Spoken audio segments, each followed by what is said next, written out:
But for now, I just want to briefly focus on the poem I'm about to read, Annabel Lee.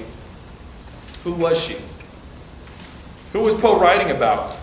This maiden in a kingdom by the sea. In the true style of fact or faked, I decided to do some research. It's conventionally believed the poem is a tribute to the death of his beloved wife, Virginia Clemm. It's easy to subscribe to this theory if we listen to his own words written in a letter a year after her death. He said, "This evil was the greatest that can befall a man.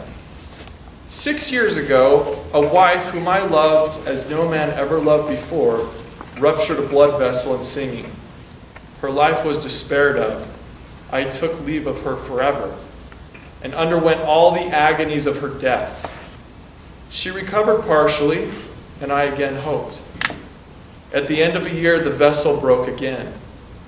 I went through precisely the same scene, then again, and even once again at varying intervals.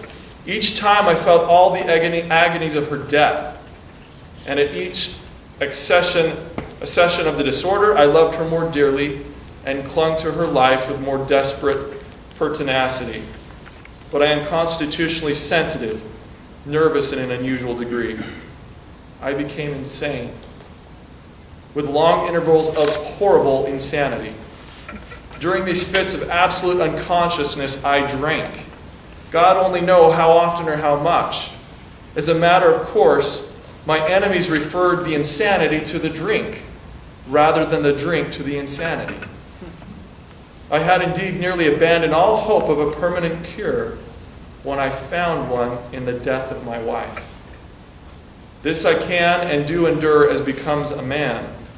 It was the horrible, never-ending oscillation between hope and despair, which I could not longer have endured, without total loss of reason.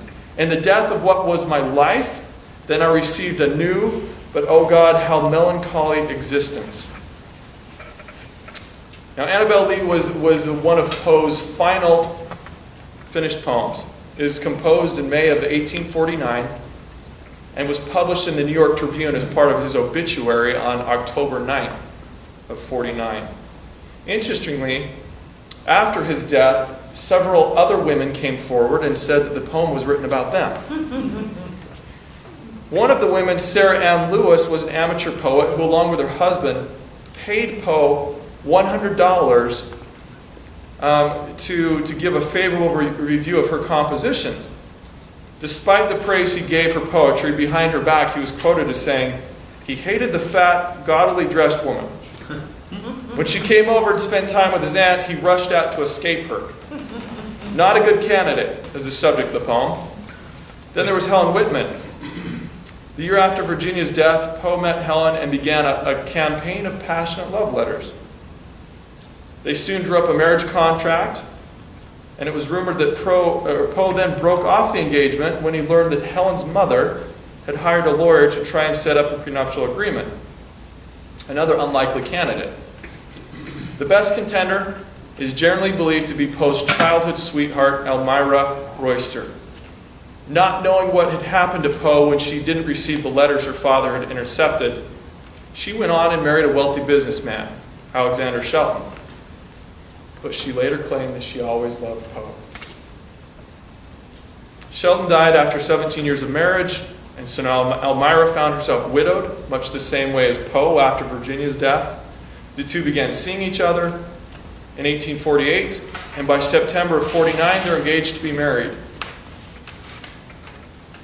So on September 27th, Poe was to go on a 2-week business trip to New York.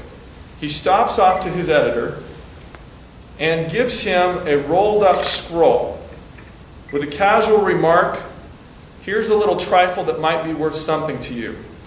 On it was written the short poem of 6 stanzas, Annabel Lee. The editor was familiar with Poe's childhood history with the separation and reuniting of Elmira, and assumed that the poem must be about her, because it was to be printed in the newspapers at the same time as their wedding on October 17th. He then goes to Elmira's house and says goodbye. says he's not feeling well. The next morning she wakes up early and rushes to his house to beg him to postpone the trip, but he's already gone. She never saw him again. After missing for a week, he surfaced in Baltimore, wearing someone else's clothes.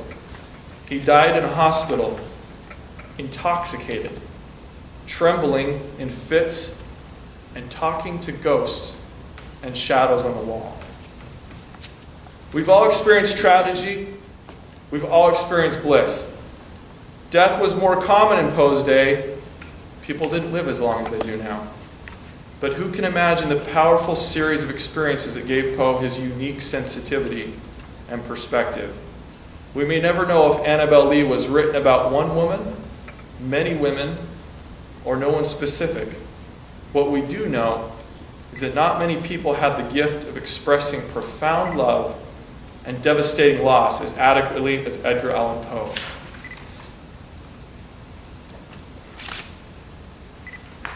Annabel Lee. It was many, many years ago, in a kingdom by the sea, that a maiden there lived, whom you may know by the name of Annabel Lee. And this maiden, she lived with no other thought than to love and be loved by me. I was a child, and she was a child, in this kingdom by the sea. But we loved with a love that was more than love, I and my Annabel Lee, with a love that the winged seraph of heaven coveted her and me. And this was the reason that long ago in this kingdom by the sea, a wind blew out of a cloud, chilling my beautiful Annabel Lee, so that her high-born kingsman came and bore her away from me to shut her up in a sepulchre in this kingdom by the sea.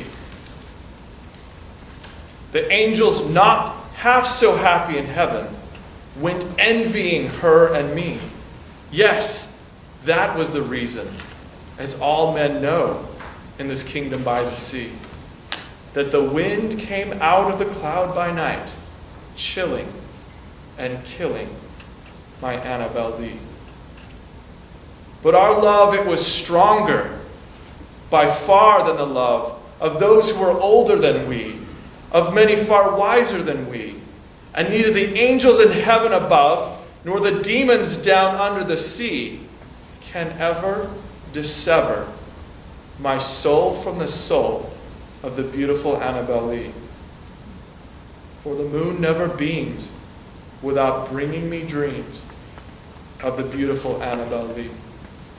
And the stars never rise, but I feel the bright eyes of the beautiful Annabel Lee.